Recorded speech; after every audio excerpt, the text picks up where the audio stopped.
இறக்கையுள்ள குஞ்சு இது, கூடு ஒன்றும் தேவையில்லை.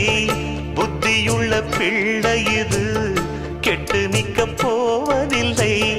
தாயொருத்தி இருந்தா ஒரு தந்தை உண்டு கேளம்மா. தந்தை ஒண்ணு இருந்தா பெத்த பாட்டி இன்றி போகுமா? தெருவோரம் கிடந்தும் அனாதை இல்லை. உறவென்னை வெறுத்தால் தினம் தருவேன் தொல்லை. கெட்டாலும் பட்டாலும் உன் பேரந்தான். என்னடி ஞான பெண்ணே, உண்மை சொல்லடி ஞான பெண்ணே. நடந்தால் 2 அடி, இருந்தால் 4 அடி.